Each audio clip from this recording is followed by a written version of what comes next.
Now, if you're like me and have some small investments and you're thinking, right, this is going to be fabulous for when I'm older and I'm going to be able to retire on the money that I'm going to earn in interest or on properties or whatever, you've probably been sort of kicked in the head in the last few months, in fact, probably the last couple of years.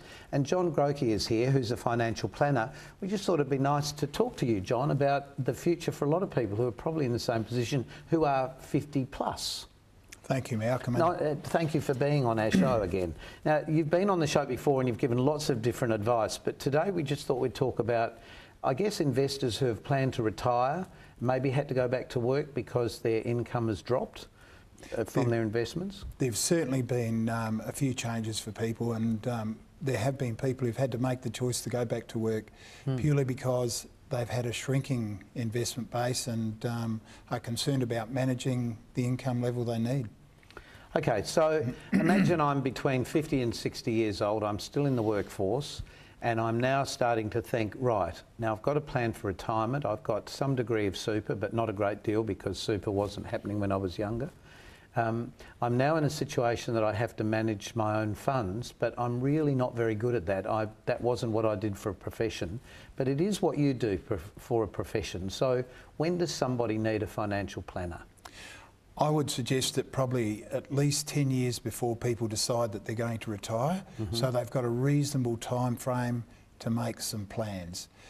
Very difficult if you've only got a short time frame because you just have run out of time to do some of the things you need to do. Yep. That's right. So what do people need to come to you with? Is it their desires, is it a wish list, or this is what I've been doing?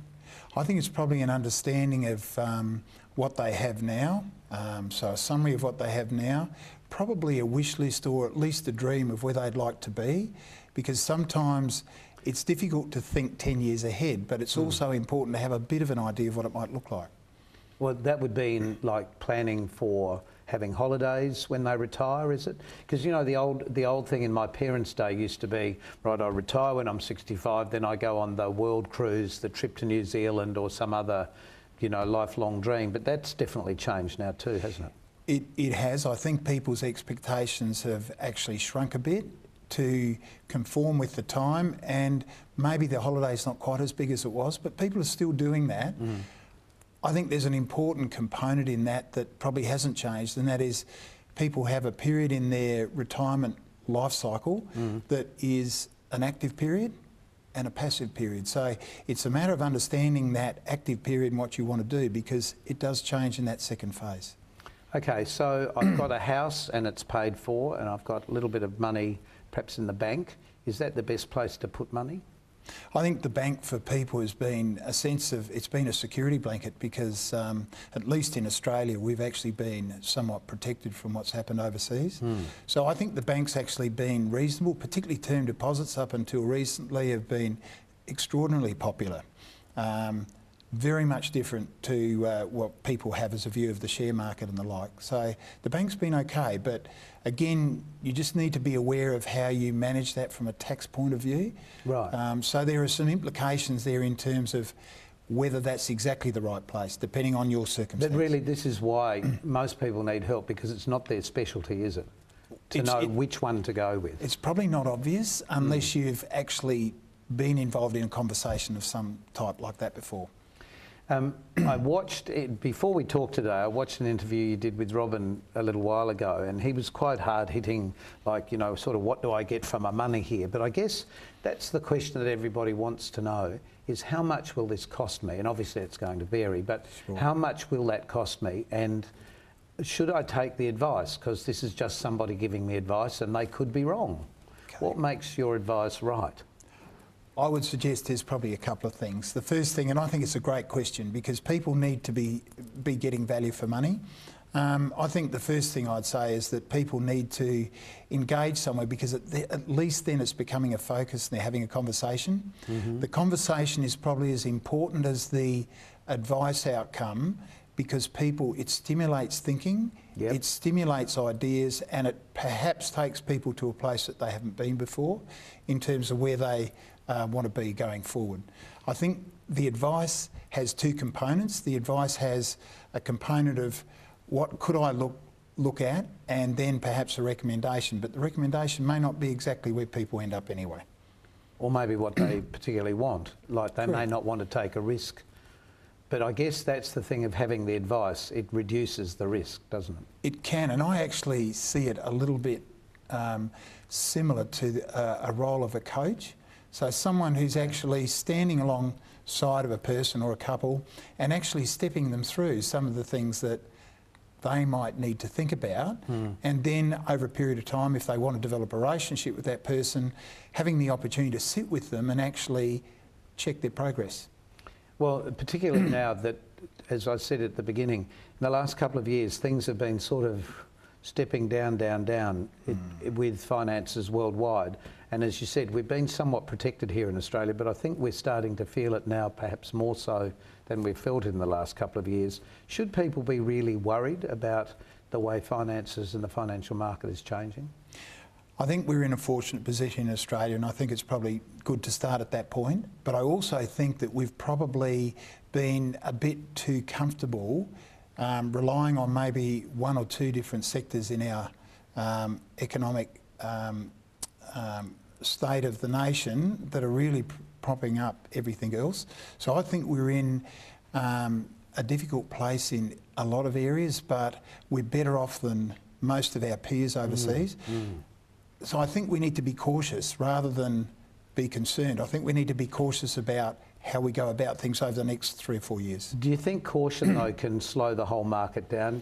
I remember a quote from a show,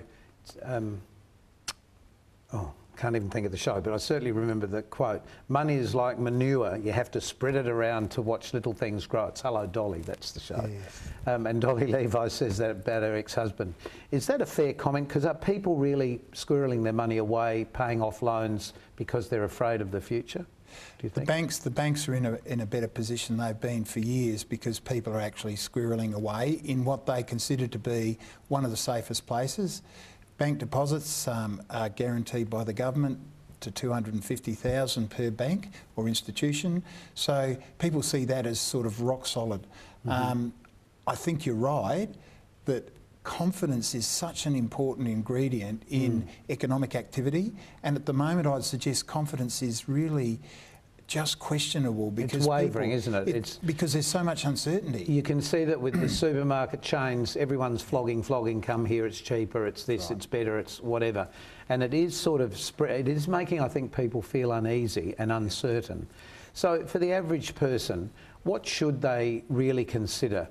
Put it in the bank now, come talk to somebody like you that will help them plan for their future, or just sort of sit on their hands and wait for things to change? I actually think a conversation's important. I think people need to understand all of the little things that they can do that collectively can make a material difference over the next 3, 4 or 5 years. If someone just sits on their hands and does nothing, they could well miss out on opportunities that otherwise, even in this climate, could put them in a better position. So I think advice is important. Well, a friend of mine was saying they had a client who had decided to buy gold because their belief was they had plenty of money and their belief was if all else falls, I've got gold. But when you think about it, where do you put gold? Like, it still has to be looked after somewhere and it doesn't actually earn you money unless you're selling it. So in real terms, it's better to be involved in something that's moving, isn't it? Look, it's an interesting, and this gets into another little area, but probably suffice to say that there is definitely a group of people globally that believe when the financial pressure's the greatest on countries that have got a lot of debt and things go a bit awry, that gold's actually not a bad place to be positioned for part of what you have.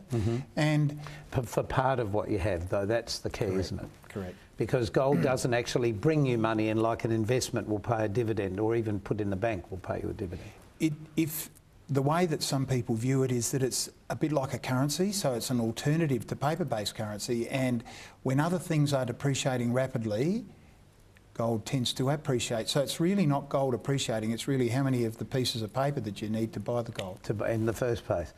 Well, John, thank you very much for being part of our time, and I hope that just those few suggestions may help you make the choice to either see somebody to talk about your finances and your future, or just to sit on your hands. Preferably that won't be the case, and hopefully it won't be too long before everything starts moving again. John, thank you. Good.